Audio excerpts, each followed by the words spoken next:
Hey, good evening, guys. It's Dave. I want to talk to you about one of the biggest problems and probably the most asked question that I get in regards to real estate investing, and that is property management. I have a good property manager. That's my disclaimer. I say that because a lot of people don't have a good property manager and they think it's just luck. The fact of the matter is that the one thing I did right when I started real estate investing, or at least the most important thing I did right when I started real estate investing, was asking the questions about how to find a property manager and then doing it. And I interviewed several of them, and through this I was able to find a solid property manager, which has been a life-changing thing for my investing. I'll tell you a little bit about my story in a minute, but I'm going to give you 14 specific interview questions that you need to ask when you're hiring a property manager to avoid all these massive pitfalls. Now, make sure you stick around to the end because the last one's solid. It is probably the most important out of the group and probably the least asked. Every time I tell someone this, they seem to go, "Oh, I didn't know that was a thing." So stick around, make sure you check it out. Now, thanks for joining if you're part of the community. If you're not, hit that subscribe button, smash that like button, share the video if you found something useful, but most importantly, comment down below.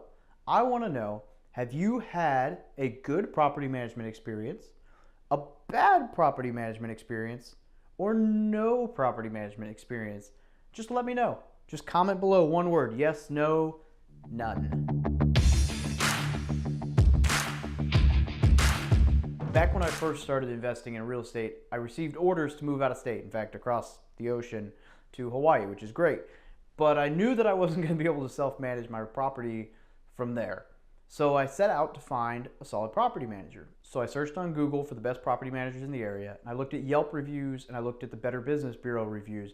Now, the important thing to remember here is if a tenant is giving really bad reviews of your property manager, it's probably a good thing because it just means your property manager is doing their job and the tenant probably didn't appreciate being told to mow the grass or take out the trash or paint the wall or whatever it was that they were doing wrong. So make sure you separate that. But I found 3 that seemed to have pretty good reviews. So I was like, okay, I'm going to go interview these guys. And I went and sat down with all of them. And the one that was the flashiest and had the best business and gave me the biggest emotional woohoo when I was in their office, not the one I went with. And I'll explain why in a minute. But let me show you 14 of the questions that I used when I was hunting down my first property manager, who is still my best property manager, and what I will continue to use when hunting down any other property managers. All right, jumping into number 1 is, are you a licensed property manager? Do you have certifications? This seems like a no-brainer, but you'd be surprised. There might be some people out there who manage properties under the table. People do every other profession that way, so why not this? But make sure you cover your 6. They've got to be licensed and fully operational and certified in all the right ways. If they're not, just walk away. Number 2, how long have you been in the property management business? You probably don't want to be the second or third property that this person's ever managed. Now, they may have done a lot of self-managing. In fact, a lot of people get into real estate investing because they self-managed real estate and then they got good at it and they just decided to make it into another business. If that's the case, you're probably okay. But if it's their first or second property and they just jumped in cold turkey, I would probably stay away. Now, you might be able to negotiate a really good deal that makes it worth the risk. That's something you got to evaluate. Maybe if you have a portfolio, you give them one property to test it out and work your way in. They may be awesome. I'm not saying to stay away from them, but just be very, very cautious of that. The third question I would ask is, how many properties are you currently managing and what types? If you're talking to a property manager who only manages single-family rentals and you're bringing them a 100-unit apartment complex, that could be a problem. Vice versa, if they only manage monstrous apartment complexes and you're bringing them a portfolio of single-family homes, probably there's some differences in there. So just make sure that they are experienced in the specific asset class that you need them to work with. Number 4, which property management services do you currently offer? Some property managers just manage your property. Other property managers manage your property, do maintaining, repairs all in-house, or maybe they outsource it. They pay all your bills. Mine will pay bills for things that aren't even property manager related. I can legitimately have them pay every single bill for all of my properties, and they essentially do all my accounting for me. I still have to balance the books, but that's nice to have. So make sure you ask that question to know exactly what you're getting when you start paying for them, so you're not missing out on something you thought you were getting. Number 5, are you an active real estate investor, more specifically in the area? Now, this is not 100% necessary that they invest in real estate or that it's in your area, but it's very beneficial because somebody who invests in real estate is going to understand exactly what you're looking for. They're going to understand you're not so concerned about keeping the house looking like $1 million, although you want it to look great, as you are with making the property run financially. So you're not going to want to, if a nice toilet goes out, maybe you want to upgrade to an efficiency model to save a little bit of money because that matters to you. If light bulbs go out, maybe you want to go LED because over time that'll be cheaper. If the marble countertop breaks, you probably want to fix it with something cheaper. So understanding these things and the real estate investing side is going to be huge. So make sure you get a property manager who at least understands that world, preferably someone who invests themselves. Number 6, how do you set rental rates? You want to make sure that their way of setting rental rates is not, well, that's what the last guy paid. No. You want to make sure that they understand how to find market rents and that they understand that you're not necessarily looking for them to bump the price so high that it doesn't actually rent. They need to be able to balance the right amount, like right on the market value, so that it's not taking too long to fill a vacancy, because that's a huge expense nightmare, but it's also not renting so fast because you're losing $100 a month in rent. I would rather lose $15 a month, $25 a month in rent than have a 2-month vacancy any day of the week. But make sure they're keeping up with market rents. You don't want to be missing out. Or vice versa, and this hasn't happened in several years, but it can happen with a market downturn.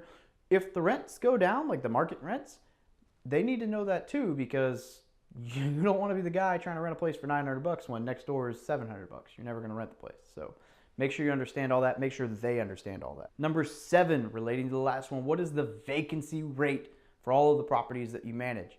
You want to know what their average vacancy rate is. If it's 2 months, I would stay away. If it's 2 weeks, hey, maybe not so bad. Maybe they're better, maybe they're worse, but you want to know, and you want to know how long the average vacancy is just as much as you want to know the vacancy rate. So if I have a 10-unit apartment and only 9 units are rented 80% of the year, that's a problem. But, if they're staying around 94, 97% occupancy, that's pretty good. So just make sure you understand those two. What is your occupancy rate? And what is the average amount of time that it takes to get a place rented? Number 8, what strategies do you use to find tenants quickly without sacrificing quality?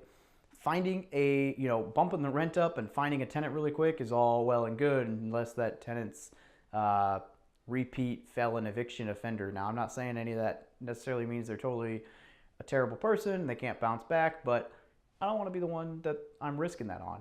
Bad credit depends on why the credit's bad, but repeat felony, repeat evictions, maybe they'll change. Hopefully someone else helps them out, because unfortunately they usually don't. And I've had some evictions. I don't want to keep doing that. It's a huge expense. So make sure that their screening and background checks are still solid, even though they're getting places rented quickly. Number 9, and notice this is not the first question, but this is the one that everyone's concerned about, all over Facebook and Bigger Pockets and everything. How much do you charge? What are your monthly management fees?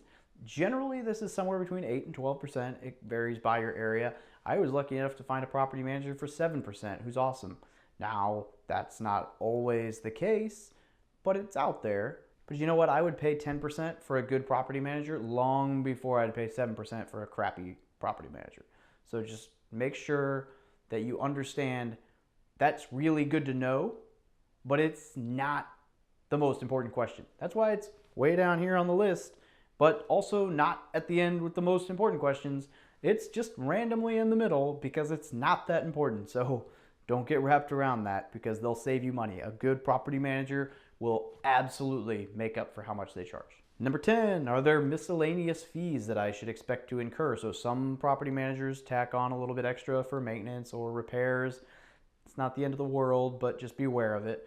The one that kind of bothers me sometimes is the extra fees in leasing. It's not uncommon for a property manager to charge extra for the first month's lease to make up for marketing and advertising and background checks and stuff.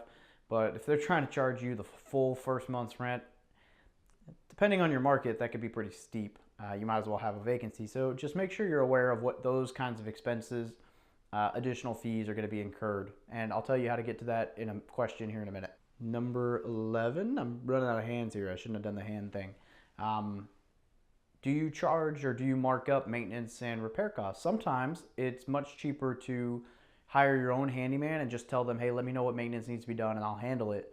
And that is much cheaper. In fact, David Green recommends doing that in his new book, which is about to be released, The Burr Strategy. It's not necessary. I don't do that because in my market, my property manager is pretty cheap. I can find a handyman maybe $1 an hour cheaper. Not super worried about it. But in some markets and some property managers, that absolutely makes sense. So make sure you ask about maintenance fees and what they're charging you and what if they mark up, whatever. So you know what it costs when something breaks so that you can decide if that's something you want to be willing to pay for or you're going to take care of on your own. What type of insurance do you cover? Generally, you want to see $1 million general liability coverage, but you also want to see an errors and omission coverage policy. Essentially, you just want to make sure that you're covered. So if you know a ton about insurance, great, ask those questions. If not, when I asked this question, I was kind of looking for my property manager to just like giggle like it was a dumb question, like, of course. Because, it should be a no-brainer, but it's not always. So just make sure they're covered so that you're covered. Side note, them having insurance doesn't mean you don't need insurance. So don't think that. All right, number 13, will you be able to provide me with investment advice or help me grow my portfolio? Now, this is why having a real estate investing property manager is great, but property management in general can bring you leads. My property manager's brought me a couple different properties that somebody she was managing for was selling. It's great for them to keep the property in the same management. Absolutely makes sense. So why not ask that question up front? Because then maybe you can get on, hey, if somebody wants to sell a property, let me know. I might be getting an apartment lead here down the road, maybe even a big seller finance deal, apartment lead, because the owner is getting ready to retire, having some issues, and my property manager called me. That's huge. So make sure you're aware of all that. In fact, sometimes marketing to other property managers is good to get deals, but we'll get into that in another episode. Okay, number 14. This is the big one that nobody thinks is actually a thing, and it is.